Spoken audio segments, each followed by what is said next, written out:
अस्सलामुअलैकुम स्टूडेंट्स, कैसे हैं आप सब लोग। आई होप के आप बिल्कुल ठीक होंगे। My name is Kamran Shah and you guys are watching AK coaching centre. तो फर्स्ट ईयर केमिस्ट्री में हमारे पास हमने पहला चैप्टर कंप्लीट कर लिया था और चैप्टर 2 आज हम उसका बाकायदा आगाज़ करने जा रहे हैं। और चैप्टर 2 है हमारे पास एटॉमिक स्ट्रक्चर। जैसे कि 9th क्लास के अंदर भी आप एटॉमिक स्ट्रक्चर के बारे में पढ़ के आ चुके होंगे कि इसमें हमने कौन कौन से एलिमेंट्स की डिस्कवरी की थी, सारी चीज़ें आप पढ़ के आ चुके थे।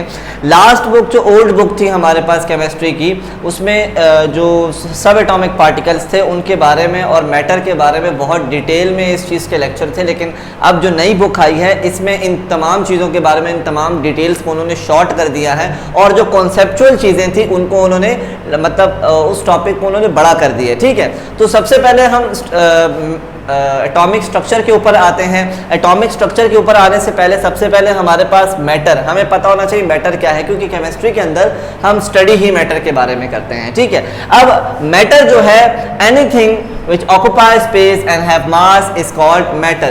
दुनिया में हर वो चीज़ जो जगह घेरे और वजन रखे वो हमारे पास मास कहलाता है और मैटर कहलाता है। हर वो चीज़ जो जगह घेरे और मास उसका हो वो हमारे पास क्या कहलाती है, मैटर कहलाती है। अब दुनिया मैटर है, ठीक है, दुनिया में मौजूद हर चीज़ हमारे पास मैटर है, लेकिन मैटर मिलकर किस चीज़ से बना है। फॉर एग्जांपल अगर मैं एग्जांपल देता हूँ, अगर कोई वॉल है, वॉल जो है एक मैटर है, लेकिन वॉल छोटे छोटे ब्लॉक से मिलकर बनी हुई है। लेकिन एटम जो मैटर है वो किन चीज़ों से मिलकर बना हुआ है, आज हम इस चीज़ के बारे में डिस्कस करेंगे। ठीक है, तो काफ़ी अरसा पहले एक ग्रीक फिलोसोफर थे जिनका नाम था एरिस्टोटल, जिनको उर्दू में हम अरस्तू के नाम से जानते हैं।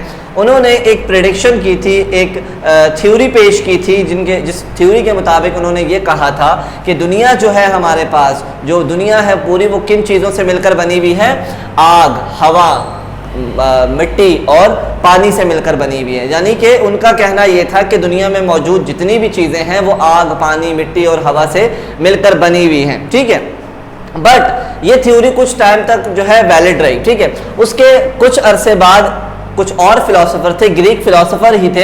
एक का नाम था ल्यूकिपस एंड सेकंड थे हमारे पास डेमोक्रिटस। इन्होंने एक ऐसी थ्योरी पेश की कि जिसके तहत इन्होंने बताया कि दुनिया जो है वो आग, पानी, हवा और मिट्टी से मिलकर नहीं बनी, जबकि दुनिया जो है हमारे पास किन छोटे छोटे पार्टिकल से मिलकर बनी हुई है, जिसको उन्होंने एटमोस का नाम दिया था। क्या बोला था? एटमोस का नाम दिया था। बट उस ज़माने में भी यही था, आज के ज़माने में भी जैसे हम देखते हैं कि जो एरिस्टोटल थे वो बहुत बड़े फिलोसोफर थे, बहुत बड़े आदमी थे, तो उनके हाथ में पावर था तो लोग उनकी बात ज़्यादा माना करते थे। आजकल के दौर में भी ऐसा ही होता है कि जिसके हाथ में पावर होता है लोग उसी की बात मानते हैं। तो लोगों ने ल्यूकिपस और डेमोक्रिटस की थ्योरी को मानने से इनकार कर दिया और इसी जो है धोखे में जीते रहे कि दुनिया जो है आग, पानी, हवा और मिट्टी से मिलकर बनी हुई है। फिर जो है 1803 के अंदर एक इंग्लिश केमिस्ट थे जिनका नाम था सर जॉन डाल्टन। उन्होंने आकर ल्यूकिपस एंड डेमोक्रिटस की जो थ्योरी थी उसको रिवाइव किया था, उसको फिर से जो है जिंदा किया था और उसमें इन्होंने कहा था कि दुनिया जो है छोटे छोटे पार्टिकल से मिलकर बनी हुई है, जिसका नाम उन्होंने एटम रखा था। OS आखिर में से जो है आखिर से हटा दिया था और कहा था कि दुनिया जो है छोटे छोटे पार्टिकल से मिलकर बनी हुई है, जिसको उन्होंने एटम का नाम दिया था। अब एटम क्या चीज़ है? It is the smallest particle of matter which can't be further divided. Matter, अब जाहिर सी बात है एक पूरा पार्टिकल हमारे पास मैटर है और एटम उस जो है मैटर जो है एटम से मिलकर बना हुआ है। और एटम के बारे में जॉन डाल्टन ने ये कहा था कि एटम डिवाइड नहीं हो सकता। एटम जो है मैटर का वो हिस्सा है जो फर्दर डिवाइड या मोर डिवाइड नहीं हो सकता। और जॉन डाल्टन ने यह भी कहा था कि एटम जो है एक सॉलिड बॉल की तरह है, एक बॉल नुमा स्ट्रक्चर है। लेकिन बाद में हमें देखें तो इस थ्योरी के ऊपर भी थोड़ा सा इसके अंदर एडवांसमेंट आई और हमें पता चला कि एटम का पूरा एक स्ट्रक्चर मौजूद होता है। एटम के अंदर सब एटॉमिक पार्टिकल्स मौजूद होते हैं और उसके अंदर इलेक्ट्रॉन, प्रोटॉन और न्यूट्रॉन की डिस्कवरी बाद में हुई। लेकिन 1803 के अंदर कम से कम जॉन डाल्टन ने आकर इस थ्योरी को तो रिवाइव किया कि दुनिया छोटे छोटे पार्टिकल से मिलकर बनी हुई है, जिसको हम एटम का नाम देते हैं। ठीक है, और उन्होंने कहा कि एटम क्या है? मैटर का स्मॉलेस्ट पार्ट है जो कि फर्दर डिवाइड या फिर मोर डिवाइड नहीं हो सकता। ठीक है, अब सब एटॉमिक पार्टिकल्स क्या होते हैं, यानी कि एटम तो डिस्कवर हो गया, अब एटम के अंदर क्या क्या चीजें हैं हमें वो ही नहीं पता, ठीक है।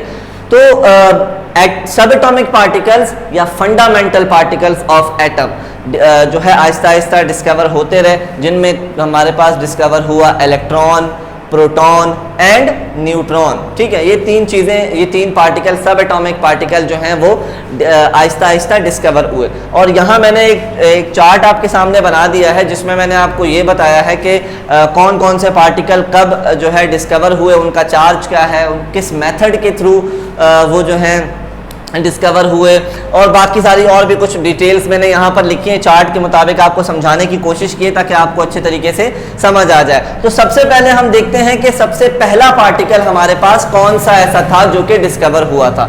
सबसे पहला पार्टिकल जो हमारे पास सब एटॉमिक पार्टिकल डिस्कवर हुआ था उसका नाम था हमारे पास इलेक्ट्रॉन, और इलेक्ट्रॉन को डिनोट किया जाता है ई से, और ई के ऊपर माइनस का निशान लगाया जाता है क्योंकि इलेक्ट्रॉन जो है नेगेटिव चार्ज कैरी करता है, ठीक है। अब डिस्कवरी के ऊपर आते हैं, डिस्कवरी को देखते हैं कि एटम हमारे पास जो है किसने डिस्कवर किया था। बुक के अंदर अगर आप देखेंगे तो आपको जे थॉमसन का नाम मिलेगा, लेकिन एटम जो इलेक्ट्रॉन है, इलेक्ट्रॉन की डिस्कवरी के अंदर कुछ और साइंटिस्ट का भी हाथ था जो कि मैंने यहाँ पर सब कुछ लिख दिया है। सबसे पहले बिफोर जो है 1886 से पहले हमारे पास एक साइंटिस्ट थे विलियम क्रुक्स नाम के, 9th क्लास के अंदर भी आपने इनका नाम लाजमी सुना होगा। तो उन्होंने कैथोड रेस को डिस्कवर किया था। इलेक्ट्रॉन्स को पहले कैथोड रेस कहा जाता था, इलेक्ट्रॉन्स नहीं कहा जाता था। तो 1886 में विलियम क्रुक्स ने एक एक्सपेरिमेंट किया था और उस एक्सपेरिमेंट के थ्रू उन्होंने कैथोड रेस को डिस्कवर किया था। लेकिन after some time J Thomson नामी एक शख्स था जो साइंटिस्ट थे जिन्होंने इलेक्ट्रॉन की प्रॉपर्टीज को बयान किया कि इलेक्ट्रॉन की प्रॉपर्टीज क्या है, वो कैसे वर्कआउट करता है, कैसे रिवॉल्व करता है। तो ये हमें किसने बताया था, जे थॉमसन ने बताया था। और जे थॉमसन ने कब बताया था, 1897 के अंदर। यानी कि इलेक्ट्रॉन डिस्कवर कब हुआ था, 1886 से पहले विलियम क्रुक्स ने डिस्कवर कर लिया था, बट उसकी प्रॉपर्टीज के बारे में हमें जे थॉमसन ने 1897 के अंदर बताया था। और इलेक्ट्रॉन के चार्ज के बारे में बताया था, इलेक्ट्रॉन का चार्ज डिस्कवर किया था मिल्किन नामी साइंटिस्ट ने, ठीक है। और स्टोनी, फिर एक और साइंटिस्ट आए थे जिनका नाम स्टोनी था, जिन्होंने इलेक्ट्रॉन का नाम रखा था, ठीक है। तो यहां पर देखें विलियम क्रुक्स ने कैथोड रेस को डिस्कवर किया, जे थॉमसन ने उसकी प्रॉपर्टीज बताई, मिल्किन ने उसका चार्ज डिस्कवर किया, चार्ज बताया, और स्टोनी ने इलेक्ट्रॉन का नाम रखा था, ठीक है। यहां पे समझ आ गई कि इलेक्ट्रॉन कब डिस्कवर हुआ, 1886 से पहले, और 1897 में उसकी प्रॉपर्टीज बयान की गई। नेक्स्ट हम चलते हैं डिस्चार्ज ट्यूब। अब मेथड क्या था, मेथड क्या था डिस्चार्ज ट्यूब के अंदर जो है विलियम क्रुक्स और जे थॉमसन ने क्या किया था। डिस्चार्ज ट्यूब के अंदर आप 9th क्लास में अच्छे तरीके से पढ़ के आए होंगे कि डिस्चार्ज ट्यूब के अंदर इलेक्ट्रॉन की डिस्कवरी हुई थी कि एक ट्रांसपेरेंट ट्यूब ली थी जिसके अंदर 2 इलेक्ट्रोड्स लगा दिए गए और दोनों को बैटरी के एक को बैटरी के पॉजिटिव और एक को बैटरी के नेगेटिव टर्मिनल से जोड़ दिया गया, और उसके अंदर एक गैस भर दी गई और एक वैक्यूम पंप लगा दिया गया। और जब इलेक्ट्रिसिटी पास आउट की गई तो पता चला कि कुछ रेज निकल रही हैं, और जो वो रेज कैथोड से निकलकर एनोड की तरफ जा रही हैं। तो उससे पता चला कि कुछ यहाँ पर नेगेटिवली चार्ज पार्टिकल यहाँ पर मौजूद हैं। तो जो मेथड था, जिस मेथड के थ्रू ये डिस्कवर हुआ था वो था डिस्चार्ज ट्यूब। वैसे आपको मैं इसके बारे में डिटेल नहीं बता रहा क्योंकि डिटेल आप 9th क्लास के अंदर भी पढ़ के आ चुके हैं और डिटेल की ज़रूरत भी नहीं, क्योंकि वो इस बुक से काट दिया गया है और जो कॉन्सेप्चुअल टॉपिक थे वही इस बुक के अंदर सिर्फ ऐड किए गए हैं। तो ये जितना भी कॉन्सेप्ट है ये सारे के सारे जो आपका चार्ट आपके सामने है, जो चीज़ें आपको मैं बता रहा हूँ, ये आपके एमसीक्यूज पॉइंट ऑफ व्यू से बहुत इंपॉर्टेंट है, एमसीक्यूज में पूछी जा सकती हैं। रैदर देन इसका कोई क्वेश्चन आना पॉसिबल नहीं है, मुश्किल है। चार्ज की बात करें तो इलेक्ट्रॉन जो है नेगेटिव चार्ज कैरी करता है। यहाँ एक मेन चीज़ है मैग्नीट्यूड। अब जो चार्ज हमारे पास मिल्किन ने डिस्कवर किया था उसकी वैल्यू भी मिल्किन ने बताई थी, और वैल्यू थी 1.6 एक्सपोनेंट की पावर -19 कूलम। डिटरमाइन किसने की थी, मिलिकन ने डिटरमाइन की थी।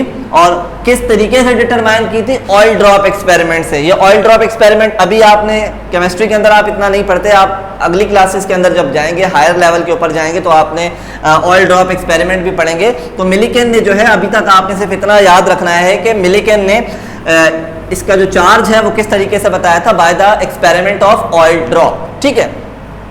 नेक्स्ट अगर हम मास की बात करें तो मास हमारे पास इलेक्ट्रॉन का जो मास होता है, इलेक्ट्रॉन हमारे पास सबसे लाइटेस्ट पार्टिकल होता है और इलेक्ट्रॉन का मास होता है 9.11 एक्सपोनेंट की पावर -28 ग्राम। ठीक है, ये इसका मास है। यहां तक समझ आ गया होगा आपको कि इलेक्ट्रॉन डिनोशन क्या होती है। डिस्कवरी इन 4 साइंटिस्ट ने उसके बारे में बताया था। कौन से ईयर में हुआ था वो भी बता दिया। मेथड क्या था? चार्ज और मैग्नीट्यूड एंड मास, सारी चीजें आपको पता चल गई होंगी। नेक्स्ट हम चलते हैं प्रोटॉन की तरफ। अब प्रोटॉन को डिनोट किया जाता है P से और उसके ऊपर पॉजिटिव चार्ज होता है, ये बात आपको पता होगी। अब अगर हम देखें तो प्रोटॉन को डिस्कवर किस तरीके से किया गया? प्रोटॉन की डिस्कवरी के अंदर जो साइंटिस्ट मौजूद थे उनका नाम था गोल्डस्टीन, और गोल्डस्टीन ने 1886 के अंदर एनोड रेस को डिस्कवर किया था। प्रोटॉन को डिस्कवर नहीं किया था बल्कि एनोड रेस को डिस्कवर किया गया था। ठीक है, और एनोड रेस को बाद में आफ्टर सम इयर्स रदरफोर्ड नामी साइंटिस्ट ने नाम दिया था प्रोटॉन का। पहले इनको एनोड रेस कहा जाता था, एनोड रेस को ही कैनाल रेस भी कहा जाता है, वो मैं आपको बाद में बताऊंगा कि कैनाल रेस क्यों कहते हैं। और 1911 के अंदर रदरफोर्ड ने जो है नाम दिया था प्रोटॉन का। ठीक है, इसका नाम डिस्कवर हुआ था 1886 में और नाम दिया था 1911 के अंदर रदरफोर्ड ने। अब आप यहां देखें कि इलेक्ट्रॉन डिस्कवर हुआ हमारे पास, यहां पर कहा जा रहा है कि 1897 के अंदर, और प्रोटॉन डिस्कवर हुआ 1886 के अंदर। तो हमें बात के बारे में पता है कि इलेक्ट्रॉन पहले डिस्कवर हुआ और प्रोटॉन बाद में डिस्कवर हुआ, लेकिन यहाँ डेट्स कुछ और बताई जा रही हैं। तो आपने घबराना नहीं है, आपने बिल्कुल भी टेंशन नहीं लेनी। यहाँ पर इलेक्ट्रॉन जो डिस्कवर हुआ था वो 1886 से भी पहले डिस्कवर हो गया था। यहाँ पर रेस की बात हो रही है, और एनोड रेस जो डिस्कवर हुई थी वो 1886 में डिस्कवर हुई थी। ठीक है, कब डिस्कवर हुई थी? 1886 में, और रदरफोर्ड ने 1911 के अंदर उनका नाम रखा था। ये भी उसी एक्सपेरिमेंट के, अब मेथड इसका क्या था? ये भी डिस्चार्ज ट्यूब के अंदर ही जो है डिस्कवर किया गया था, लेकिन इस दफा जो इलेक्ट्रोड्स लगाए थे, जो कैथोड था, कैथोड इस बार परफोरेटेड था, क्योंकि जब देखा गया बस सिर्फ इसके अंदर सिर्फ इतना चेंजिंग की गई कि कैथोड जो था वो परफोरेटेड था, यानी कि कैथोड के अंदर कुछ होल्स मौजूद थे। जब इलेक्ट्रिसिटी पास आउट की गई, सेम एक्सपेरिमेंट किया गया, इलेक्ट्रिसिटी पास आउट हुई तो देखा गया कि कुछ पार्टिकल्स या कुछ रेस एनोड से निकलकर कैथोड की तरफ जा रही हैं, और कैथोड के जो परफोरेटेड कैथोड था उसके होल से निकलकर बाहर आ रही हैं। इसी वजह से कैथोड को कैनाल रेस का नाम भी दिया, प्रोटॉन को कैनाल रेस का नाम भी दिया गया, क्योंकि एनोड से निकल रही थी, पॉजिटिव प्लेट से निकल रही थी, तो पॉजिटिव रेस इसका नाम दिया गया। और कैनाल रेस जिसको इस वजह से कहा जाता है क्योंकि परफोरेशन, अब जो होल्स थे, होल्स के दरमियान से इसकी जो रेज है निकल कर जो है wall of the discharge tube के साथ जाके कनेक्ट हो रही थी, जाके वहां पर स्ट्राइक कर रही थी। अब आपने इसको कैनाल क्यों कहा जाता है? आपने डैम्स के अंदर भी देखा होगा कि जहां पर वाटर की नीड होती है तो वहां से कैनाल को खोला जाता है और नदियों के जरिए पानी वहां से निकलता है जहां पर पानी की नीड होती है। इसी तरीके से ये रेज भी जो है निकल कर कहाँ जा रही थी? Wall of the discharge tube के ऊपर जा रही थी, इसलिए इसको कैनाल रेस का नाम दिया जाता है, क्योंकि ये होल से निकल कर वहां जा रहा है। ठीक है, इसका पॉजिटिव चार्ज होता है। अगर चार्ज की बात करें तो चार्ज प्रोटॉन का और इलेक्ट्रॉन का दोनों का जो चार्ज है वो बिल्कुल सेम है, 1.6 एक्सपोनेंट की पावर -19 कूलम, और इसको भी डिस्कवर किसने किया था? मिलिकन नामी साइंटिस्ट ने डिस्कवर किया था। अगर हम चार्ज की यहाँ मास की बात करें तो मास जो है प्रोटॉन का बहुत हैवी होता है। यहाँ पर लिखा हुआ है जो मास है प्रोटॉन का, प्रोटॉन का जो मास है वो है 1.67 एक्सपोनेंट की पावर -27 kg। और ये मैं बात आपको बता दूं कि पूरे एटम के अंदर प्रोटॉन का मास सबसे ज्यादा होता है। इलेक्ट्रॉन लाइटेस्ट पार्टिकल्स हैं और प्रोटॉन का मास सबसे ज्यादा होता है। अब प्रोटॉन का मास आप इस तरीके से अंदाजा लगा सकते हैं कि अगर हमारे पास एक प्रोटॉन है तो एक प्रोटॉन का जो मास है वो 1836 इलेक्ट्रॉन के मास के बराबर होता है। यानी कि अगर आप तराजू लेंगे और तराजू में एक तरफ अगर आप प्रोटॉन रखेंगे तो दूसरी तरफ मैच करने के लिए, वजन को या मास को मैच करने के लिए आपको कम से कम 1836 इलेक्ट्रॉन्स रखने पड़ेंगे, तभी जाकर दोनों का मास जो है वो बराबर आएगा। यानी कि इतना बड़ा डिफरेंस है, जमीन आसमान का डिफरेंस है इलेक्ट्रॉन और प्रोटॉन के मास के दरमियान। ठीक है, तो आई होप कि आपको प्रोटॉन भी समझ आ गया होगा। नेक्स्ट जो लास्ट थिंग हमारे पास है वो है न्यूट्रॉन। अब न्यूट्रॉन को डिनोट किया जाता है एन से, और न्यूट्रॉन का कोई चार्ज नहीं होता क्योंकि न्यूट्रॉन एक न्यूट्रल पार्टिकल है। अब न्यूट्रॉन जो है वो डिस्चार्ज ट्यूब के अंदर जो है वो डिस्कवर नहीं हो सकता था। डिस्चार्ज ट्यूब के अंदर इसलिए जो है वो डिस्कवर नहीं हो सकता था क्योंकि उसके ऊपर कोई चार्ज ही मौजूद नहीं। जब कोई चार्ज नहीं तो ना तो एनोड से निकलेगा रेज निकलेगी, ना तो कैथोड से रेज निकलेगी, इसलिए कोई चार्ज नहीं है तो वहां से वो जो है डिस्कवर नहीं हो सकता था। तो डिस्कवर करने वाले जो शख्स थे जिनका नाम था चैडविक, जेम्स चैडविक नामी एक साइंटिस्ट थे, जिन्होंने 1932 के अंदर, आप ये देख सकते हैं कि जो इलेक्ट्रॉन्स हैं और प्रोटॉन हैं वो 1886 और 1886 से बिफोर डिस्कवर हो चुके थे, लेकिन न्यूट्रॉन को डिस्कवर करने में अच्छे खासा टाइम लग गया। इतने ईयर्स के बाद जाकर न्यूट्रॉन डिस्कवर हुआ क्योंकि न्यूट्रॉन डिस्चार्ज ट्यूब से डिस्कवर नहीं हो सकता था। जो इसकी डिस्कवरी किस तरीके से हुई, डिस्कवरी इसका मेथड क्या था, तो इसका मेथड था आर्टिफिशियल रेडियो एक्टिविटी। अब रेडियो एक्टिविटी क्या होती है? कुछ हमारे पास दुनिया के अंदर एक ऐसे एलिमेंट्स मौजूद हैं जैसे कि हमारे पास यूरेनियम है, रेडियम है, पोलोनियम है, ऐसे एलिमेंट्स हैं कि जिनके अंदर से अल्ट्रा वायलेट रेज निकलती हैं। अगर आप फॉर एग्जांपल अगर ये मार्कर अगर हमारे पास रेडियो एक्टिव एलिमेंट है तो अगर आप लाइट ऑफ भी कर देंगे तो फिर भी ये चमकेगा क्योंकि ये आप अपने अंदर से रेडिएशन एमिट करेगा। ठीक है, तो रेडियो एक्टिविटी के ऊपर भी इंशाल्लाह हम आगे टॉपिक पे बात करेंगे। पूरा टॉपिक हमारा रेडियो एक्टिविटी के ऊपर लेके आएंगे आगे। इस चैप्टर के अंदर रेडियो एक्टिविटी भी है, लेकिन वैसे तो जो कुदरती जो फितरतन तौर पर हमारे पास जो एलिमेंट मिलते हैं उनको कहते हैं, जैसे रेडियम का मैंने नाम लिया, आपका यूरेनियम का नाम लिया, पोलोनियम का नाम लिया, तो ये सारे नेचुरल रेडियो एक्टिव एलिमेंट्स हैं।